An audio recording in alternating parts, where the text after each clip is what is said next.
한국에서 산다고? 절대 안 된다. 거기 사람들은 지나가는 일본인에게 소금을 뿌리는 곳이야. 절대 못 간다. 여성은 한국이 그런 나라가 아니라고 말합니다. 하지만 아빠는 그 말을 믿지 않습니다. 두 부녀 사이에 어떤 갈등이 있는 걸까요? 오늘은 해외 커뮤니티 채널에 있는 일본 여성의 사연을 재구성하여 들려드립니다. 안녕하세요. 일본인 하루카라고 합니다. 저는 대학 시절 신문방송학을 전공했습니다. 그 당시 일본 외무성에서 주최하는 청소년 교류 시스템에 신청해서 방한단에 최종 합격이 되어 한국을 방문한 적이 있었어요. 그때부터 한국과의 인연이 지금까지 이어지고 있죠. 사실 부모님 세대와는 달리 저희 세대는 한국에 특별한 반한 감정이 있거나 하지 않습니다. 정확히는 관심이 없다고 해야 할까요? 아니, 더 정확히는 편견이 없다고 할 수 있겠네요. 그래서 한국의 음식, 문화를 받아들이는 게 스스럼이 없어요. 방한단 프로그램을 통해 한국에서 들었던 강의가 기억에 남습니다. 양국의 국민 정서에 관한 내용이었는데 일본은 한국을 한국피로증이라고 표현하셨고 한국은 일본 기피라는 표현을 하셨어요. 한국인은 일본의 사과 없는 공격적인 외교에 일본을 기피하게 되고 일본인은 경제적, 문화적 교류를 벗어나 한국의 외교에 피로를 느낀다는 내용이었습니다. 이 강의를 들으면서 우리 부모님 세대는 진짜 한국 피로증에 놓여 있을 수 있다는 생각이 들었어요. 왠지 모르지만 실제로 부모님은 한국을 경계하기도 하시고요. 그 속에 자란 우리는 갑갑할 때가 많았습니다. 집에서 함부로 한국 음악을 틀 수도 없었고 특히 한일전 스포츠에서 일본이 진 경우 집안 분위기가 말이 아니었으니까요. 제 전공이 신문방송학과이다 보니 일본에서 일어나는 한류 동향의 움직임에 관해 과제를 한 적이 있는데요. 이미 세월이 변해도 너무 변했다는 것을 알고는 있었지만 자료를 통해서 본 한국과의 관계에 대한 변화는 놀라웠어요. 특히 민족혼의 핵심이라는 언어 부분에서 충격적인 변화가 일어난 걸 보니 제가 생각한 것보다 한국은 더 깊이 일본 생활 속에 들어와 있었던 걸 알 수 있었어요. 거슬러 올라가 보니 20년 전 겨울 연가로 시작된 한류였어요. 엄마도 윤사마에 한창 빠져 계셨고 그때 우리 집 분위기는 매일매일이 전쟁통이었습니다. 엄마는 고지식하고 반한 감정이 많은 아빠 옆에서 숨죽여 사시던 분이셨는데 겨울 연가는 그런 엄마를 완전히 바꿔버렸죠. 분란이 있던 집은 우리 집뿐만이 아니었을 겁니다. 겨울 연가는 일본의 모든 아줌마들에게 소녀를 찾아줬다고 할 만큼 엄청났었거든요. 그때 엄마도 살짝이나마 한국어를 공부하셨죠. 겨울 연가를 한국어 버전으로 봐야 더 리얼하다고 하시면서요. 그때부터였을까요? 제가 조사했던 자료에는 한류의 인기와 함께 한국어를 배우고자 하는 일본인의 수가 엄청 많아지고 있다는 사실을 눈으로 확인할 수 있었죠. 문화를 유연성 있게 받아들이는 10대와 20대들이 이 문화의 주도가 되었고 그러다 보니 일본에서 한국어 자격증 시험인 고교생을 위한 한국어 검정 시험까지 새롭게 생겨날 정도였으니까요. 고등학교에서도 영어 말고 제2외국어를 선택해서 배우게 되는데 한국어를 채택하는 고등학교가 증가하고 있다는 뉴스도 확인했습니다. 실제로 인터뷰를 한 고등학생은 향후 진로를 한국어와 관련된 일을 하고 싶다고 했었죠. 이런 소식을 아빠가 알면 노발대발하실 일이죠. 하지만 고등학교뿐 아니라 대학교에서도 한국어 관련 학과가 새로 생겨나거나 한국어 관련 과목이 증가했다는 소식도 많았습니다. 특히 새로 짓는 대학교인 아사히 대학교에 현대 한국학부라는 교과 과정을 설치하거든요. 그때 극우파들의 반대가 엄청났습니다. 왜냐하면 대학교 교과 과정에 한국이라는 단어를 대놓고 쓰는 것이 일본 최초였거든요. 이런 자료를 조사하다 보니 저와 부모님 세대의 갈등은 피할 수 없는 일이겠구나 싶었죠. 그런 제가 대담하게도 지금은 결혼해서 3년째 한국에 살고 있습니다. 여기까지 오면서 진통이 엄청났죠. 저는 일본의 평범한 가정에서 자랐습니다. 아빠는 극우파까진 아니셨지만 보통의 일본 아빠가 갖고 계시는 정도의 반한 감정과 한국보다 잘 산다는 우월한 마음을 갖고 계시는 정도였죠. 참 그리고 아시다시피 일본은 절약하고 검소한 습관으로 유명한데요.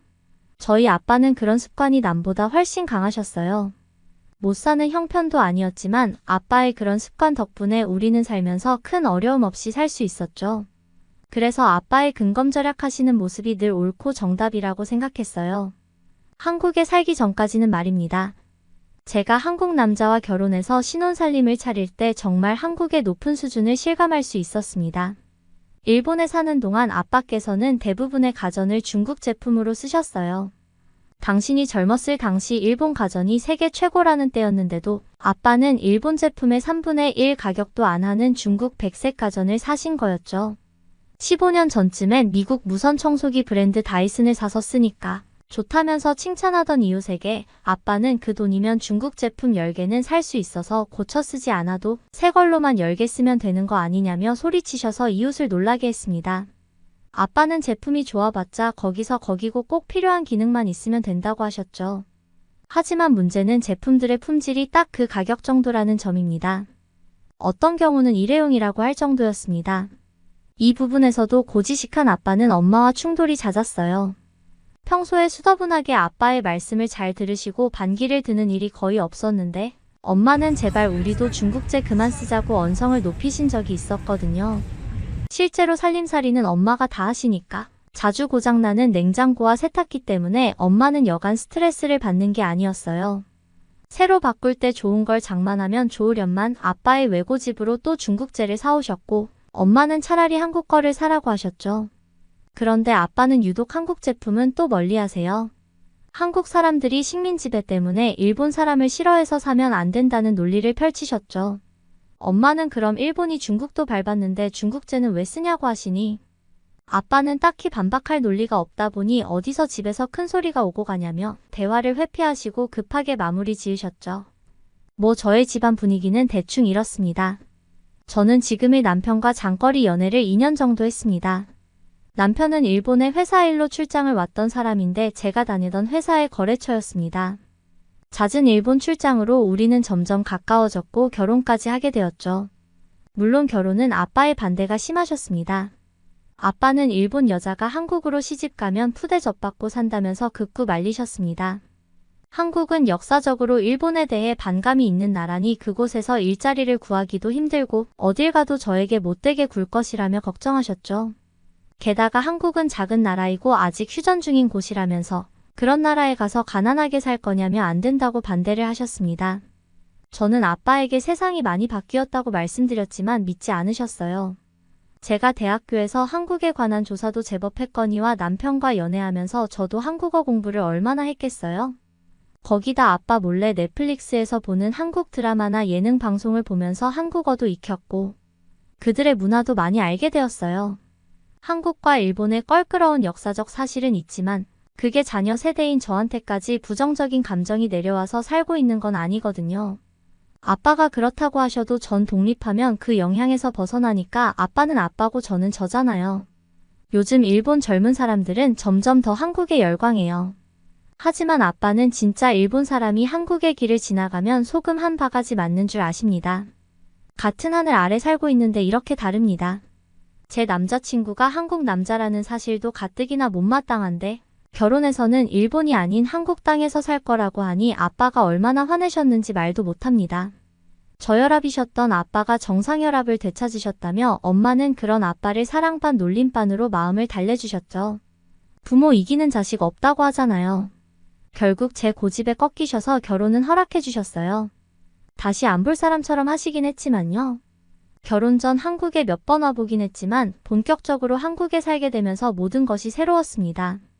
오래전 청소년 교류 시스템으로 첫 방문했던 때와는 너무나 달랐죠. 한국은 생각보다 더 환상적인 곳이에요. 현대적인 건 물론 여유롭기까지 합니다. 일본도 교통망이 잘 되어 있다고 하지만 한국도 절대 뒤처지지 않습니다. 한국의 아파트는 일본과 비할 바가 못 됩니다. 아, 참 일본에서 아파트란 개념은 한국과 약간 다릅니다. 일본 아파트는 한국의 원룸형 다세대 공용주택과 같은 개념으로 2층, 3층 등 단층 복도식으로 되어 있어요. 일본 아파트는 대부분 2, 3층 이상 넘기지 않고 조립식 형태이고 입구 현관 없이 바로 집 현관으로 갈 수 있는 형태예요. 혼자 사는 도시의 젊은 직장인, 학생, 고령자가 주로 사는 곳이라 보시면 됩니다. 한국인들이 아파트라 부르는 형태는 일본에서는 맨션이라고 하는데 일본은 한국처럼 대규모 아파트 단지가 아니에요. 심지어 맨션 건물 한 채만 단독으로 올려진 경우가 많습니다. 가끔 같은 모양의 건물이 잔뜩 밀집된 맨션촌을 볼 수가 있는데 그런 건 일본 정부 산하기관에서 매입 관리하는 맨션이에요. 여기 들어가려면 월소득이 높아야 한답니다. 그러다 보니 일본의 아파트는 한국의 대단지 최첨단 시스템의 주거 환경과 비교할 수가 없는 거죠. 저의 신혼집은 고층에다 잘 꾸며진 정원 곳곳에 놀이터, 쉼터가 있었죠. 단지가 넓어 곳곳에 쉼터가 있고 커뮤니티 센터에 헬스장과 탁구장 등 편의시설이 정말 많습니다. 아이를 키우고 살기 너무 좋은 곳이라는 생각이 들었어요. 이런 곳에 신혼살림을 차리는 것은 축복이었습니다.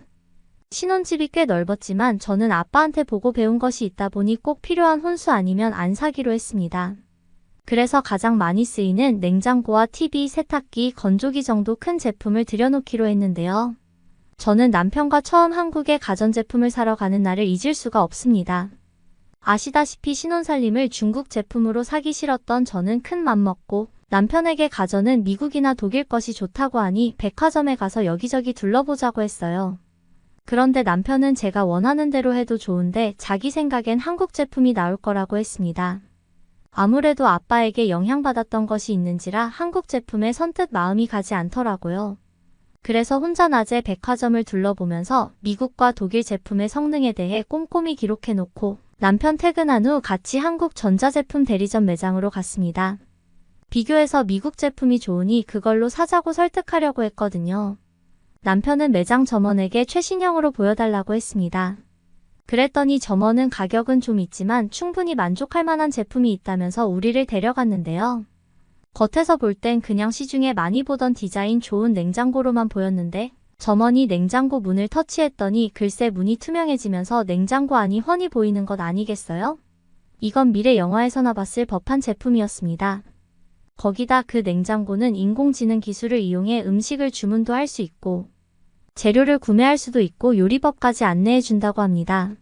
진짜 멋진 기술이었어요. 그러니 가격이 확실히 비쌌습니다. 저는 그 제품을 사자는 설득을 뒤로하고 나머지 가전들을 둘러보고 일단 집으로 와서 인터넷으로 여러 구매 후기들을 찾아보다 놀라운 사실을 알게 되었습니다. 전 세계 백색 가전 브랜드 1위가 미국의 월풀이었다가 지금은 한국의 LG전자라는 거죠. 디자인, 기술, 내구성까지 완벽한 제품이라고 하더라고요. 한국 제품을 선택 안 할 이유가 없었습니다. 게다가 신혼살림이니 저는 큰 맘먹고 좋은 냉장고와 대형 TV, 그리고 세탁기와 건조기 세트까지 한국 제품으로 샀습니다. 우수 고객으로 등록되면서 경품 추첨까지 하게 되었는데요. 운이 좋게 스타일러까지 받게 되었습니다. 모든 전자제품들이 진짜 너무 편리하고 사용하기도 쉽다 보니 초보주부에게는 딱 마음에 들었어요. 그러다 보니 기본 기능만 하던 중국 제품을 쓰는 친정집이 생각이 났어요. 저는 신혼집 살림들을 어떤 걸 사고 얼마나 편리한지 종종 동영상을 찍어서 부모님께 보내드렸는데 아빠는 벌써부터 사치하면 못 쓴다고 하셨고 어머니께서는 나는 언제 저런 거 한번 써보냐고 하셨죠. 그리고 눈썰미 있는 엄마는 한국 제품인 걸 다 아셨죠. 결혼 후 첫 여름 휴가가 와서 남편과 저는 일본의 친정집으로 휴가를 갔습니다. 어머니는 우리 부부를 환영하며 맞이해 주셨지만 아빠는 아직도 뭔가 마음에 못마땅한 게 있으신지 무뚝뚝하셨습니다. 어머니는 우리를 위해 정성스레 저녁 식사를 준비하셨는데 저도 옆에서 도우려고 냉장고 문을 여는데 문이 느슨하게 닫혀 있었더라고요. 제가 시집 가기 전에도 문이 꽉 안 닫히는 것 같긴 했는데 여전히 그렇더라고요. 그래서인지 냉장고 안이 많이 시원하지 않았어요.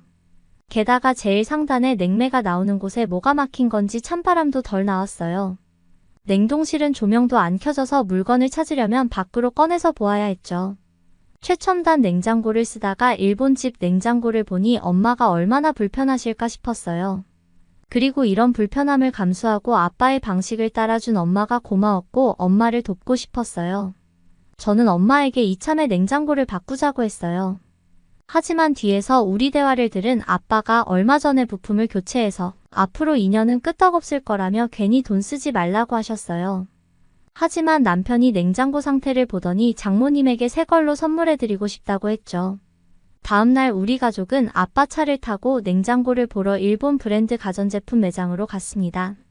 엄마는 제품을 몇 개 보시더니 세상 참 좋아졌다며 마음에 드는 물건을 딱딱 집으셨어요. 하지만 저와 남편은 썩 마음에 들지 않았습니다.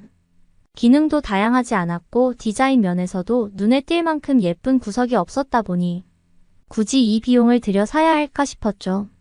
남편은 아빠를 설득해서 한국 제품 파는 매장으로 가자고 했습니다.